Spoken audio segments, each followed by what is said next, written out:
Good to go? All right, Mike, we're good to go. Wasn't it Eon first? Eon's team one. What's team one? Team. Canyon Network for match number 1. Ben and Mike, back to you. And we're back. We are on round 5. 3 wins, and you'll be the number 1 team in the world for MechWarrior Online. Of course, Imperial defending world champions. They don't want to let this title go. They've been certainly touting that all year long, so they don't want to give that up. But Eon Synergy definitely coming back strong in round 4. They want to take this one away from them.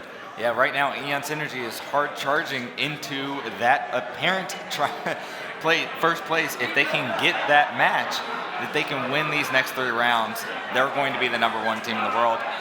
Imperial doesn't want to give that up that lightly, but clearly they've got to figure out something different to do here. Eon took it to them in those last couple of matches there. Absolutely. Are they going to be able to keep up that momentum, or is Imperial, after this short break, are they able to get their guys back in line and come back and start doing what everyone was expecting them to do, which is be flawless? Yeah. And the interesting thing that we noticed actually in the last round, it didn't comment on it, but it's true here as well. There's a roster change for Imperial right now. They have replaced Heim Delight with Solitude coming in replacement. Heim Delight playing in that first round against Eon Synergy when they won. In the last round, Solitude was in, and he's in here again right now in this final round. Does that change the dynamic of the team, or is that a drop in replacement? Solitude is one of the players who was on last year's World Championships as well as Heim Delight, so it's not like these guys are not experienced and not in this situation before. Both very good players, but a change nonetheless. Absolutely, and we were also seeing some deck changes as well, which raises some questions. Are they going to go back to what was working, or did they make those changes for a reason to accommodate other players? Hard to say. The Commandos seem to be doing some work. It just got away from them. Yeah, and it'll be interesting to see kind of how they handle that. But on this other side, Eon Synergy has to be thinking to themselves, we are ready to play. We're playing well. They just took it for the number 1 team in the world right now, the defending champion, and really just beat them in every phase of the game.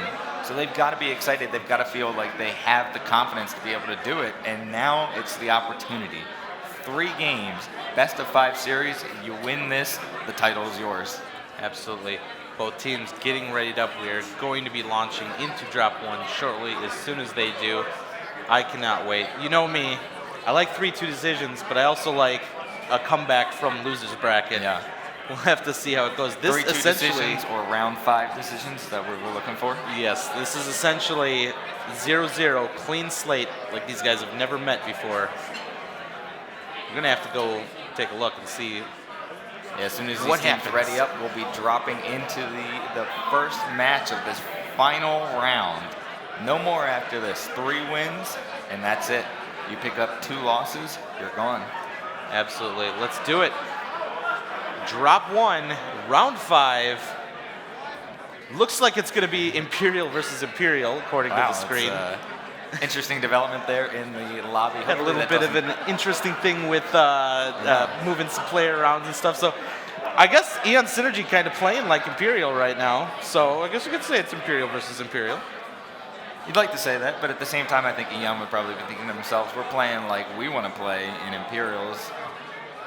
Well, not playing like them either, because right now Eon Synergy, they've got the last couple matches. They took the lead there, and Hey, there we go. We got the logos right. We're good. Excellent. All right, Eon Synergy versus Imperial. Canyon Network. Drop 1. Everybody's getting powered up. Let's do it. We are over on the Imperial side. We got Proton in that Dragon again. It's been doing fantastic work with that Nova in a Wolfhound. Selith, Hunchback, Arara back in a Wolfhound, so no crazy commandos or anything this time. Radek and Hunchback 2CA. So it Yeah, I seems think like it's safe to say the double commando back. experiment didn't work too well there. Absolutely. Twinkie Overlord still in that Marauder 2C heading over to Junkyard, and the trades have begun. What do you got over on the Eon Synergy side? pretty standard deck for the most part. Night Gear, Battlemaster 1G, we've been seeing that a lot out of Lizzie. The 2 Wolfhounds, of course, we wouldn't expect anything less. Hunchback 2 CAs and Summoners to round this off with the Warhawk. So pretty standard drop deck really for what we've seen on Canyon Network. Interesting note though, they did not bring mislinks this time. They know their numbers basically. They've been figured out on that. So they went back to the Wolfhounds, and it looks like they're going to just try and go for that map control. Then again, they pushed aggressively towards Kappa and basically just ceded it to Eon Synergy. So now Eon has Kappa under control. The light mechs, actually 2 Hunchbacks moving away from Kappa. I don't know if they were trying to maybe catch Eon in another fight on Kappa, but they basically backed themselves off into a corner again. Now they've pushed EMP all the way back around to Sigma. You don't usually see EMP pushed all the way back this far. This is a very interesting setup. We'll have to see whether or not they are able to take some of that back, or maybe they're just kind of luring these mechs away from the rest of their team. Yeah, there really wasn't Hubert a lot has of to be damage really going careful out how there. close he is getting to the rest of these Imperial mechs. He doesn't really have backup from the rest of his team. If he's trying to goad them into a fight, he doesn't really have the other mechs around that can bail him out if it hits the fan. Sailor took a big hit there. A lot of that damage probably going to the arms on that Hunchback 2CA that does not carry a lot of armor on those arms because there's no weapons on them. Hubert, bad trade there against Radek, but a great airstrike. Looks like that popped across both Proton and Radek, taking him down to 82%. Yeah, Imperial was pretty passive giving up that position there, and I'm not sure I really like where they're at right now in terms of trading, and they don't have the map control either. Eon Synergy can take some advantage here if they grab a 3-cap on Theta, which it looks like they're going to try and do with Zealotlock, but he's taking some fire. The strikes are just adding up against Imperial right now. Nova down to 79% now. And he's been actually cored out in the back, and a lot of that strike damage went to his side torsos. And it's one of the downsides. These competitive players run very little armor on the backs of their mechs, and these strikes will hit you in the back, take that armor out, and leave you in a really dangerous situation if there's a light mech coming up behind you. So Imperial trying to kind of leverage their map control back through some trades right now. Seleth 70% though. Looking at the scoreboard, they've dealt some damage out to Hubert, Lizzie, and Legolas, but they've taken quite a bit of damage themselves. I'd say trades maybe a little bit in Eon Synergy's favor, but obviously map control in Eon Synergy's favor as well. They're giving up Theta here, but they do have Epsilon flipping in favor of Imperial. Yeah, the fascinating thing really is that the initial engagement of this match was very passive by Imperial, and that's not something we normally see out of them. Eon Synergy taking advantage of that, getting the map control. I would have liked to have seen them grab that 3-cap a little earlier, but they do get Theta now. So they're going to continue with this map control, but at the same time, we've got a couple of light mechs here moving down on Lizzie, getting some shots in on that Battlemaster. Looks like Lizzie and Legolas, they might have a little bit of trouble here. They don't really have, well, they have some backup over the top. If Nova and Aurora decide to go a little bit too aggressively, it could add up to disaster. They are sticking around. Eon Synergy moving back in mass. They want to catch these guys out, but it looks like the Wolfhounds smartly are withdrawing. Zealotlock's going to come around this corner there. He can get some shots in if they're not careful.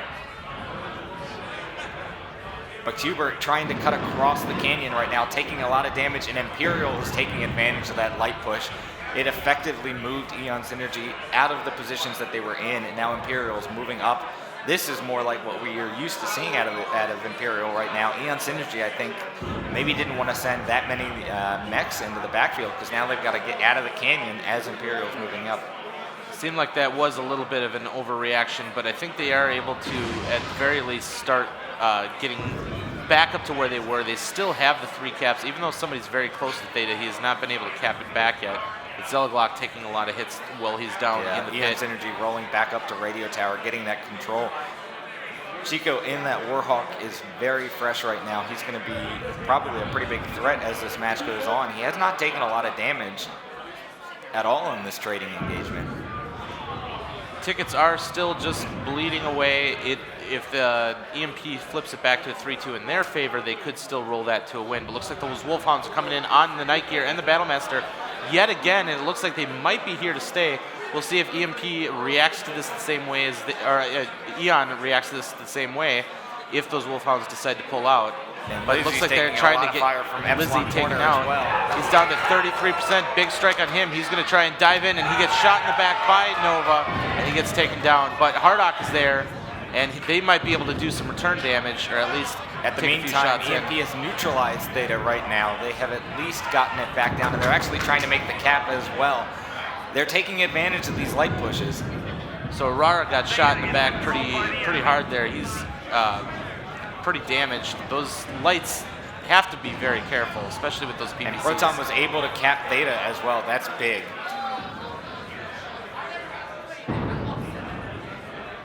Looks like Da-Red is finally getting up to the front to back them up against those Wolfhounds, and he's trying to get a little bit of burn in to stop that further cap from Proton and Theta. Zelagok taking a lot of fire right now. He's stuck down in the canyon along with Legolas in that Night Gear. They need to get out of this canyon.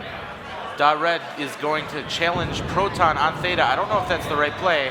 He's taking quite a bit of extra damage here. Yeah, we're going to take a look at Proton right now working around Theta. A little bit of cat and mouse, but Da-Red is getting hit from multiple directions every time he tries to peek. Aurora dropping down into the canyon. He's going for Legolas now, and he scores the kill. Zelagok's in there too. Aurora might decide to continue on to take Zelagok out as well. Radic kills Da-Red, who is over Theta. And now Proton has another free run, just unloading. Zelagok is able to take out Aurora though, but he is getting wailed on, and Bowser able to come in and score the kill. There's a lot of hurt mechs on EMP, but looks like they're about to get a 4 cap now. Hardock does kill Radic, but we got to fight over Theta, but there's going to be a 4 cap in favor of Imperial. This late in the game, that could be enough to flip that right back into their favor. Chico now moving across the open in that Warhawk. That's not a great strategy, and he's jumping down into the canyon. This could be a little ugly for him right now. Got a couple mechs on Theta. Selith coming around the corner, gets him down. Hardock does not have jump jets, so he was forced to go over to the ramp. Proton knew he was going there and was once able again, to get a lot of Proton shots charging in that Ultra Autocannon Selith Dragon. takes him down. So 2 mechs remaining for Eon Synergy. Colonel O'Neill capping Sigma right now, just trying to keep it alive. It looks like they might go to try and defend Kappa, but 2 caps is not going to be enough for the win here. They need 3. So not looking good for Eon Synergy. I think EMP might have this one in the bag.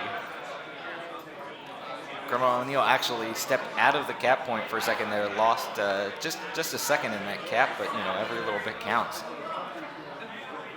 Hubert's trying to defend Kappa, but it's starting to bleed out. We're going to take a look at what Colonel O'Neill sees, and that's not what he wanted to see. A Warhawk coming over the hill. We've captured resource point Sigma. Suddenly Proton. Suddenly Proton. And he goes down. And this one is going to go in favor of Imperial. Looks like Hubert's the last one alive, down to 39, and they take him out. So 8-2 decision in favor of Imperial, taking drop 1 in round 5. Looks like Imperial got a little bit of their mojo back there. Yeah, I mean, they went back to what we're familiar with. They've got a pretty standard build. They still got Proton in the Dragon, but he always does fantastic work in it. But no commandos or anything like that. Everybody just doing their job like we're used to seeing. And they come out and they secure a pretty Imperial-like win. Yeah, and Zico doing good damage there, 625, but you have Bowser and Twinkie both scoring over 600 damage in the assaults for EMP, just putting out a ton of fire. Respectable damage basically across the board for everyone. A little tough for Lizzie with 184 in that Battlemaster. You'd like to see a little bit more out of an assault mech, but obviously those Wolfhounds coming in, and I think the Wolfhound play kept pulling Eon back a little bit. Really, in that match, it was a little unique. We saw Imperial be very passive at the outset. That's not something we're familiar with, but then the light pushes allowed them to kind of regain what they were looking at and get back into that game. Absolutely. Let's send it back to Darren so we know what map we're going to be playing in drop 2.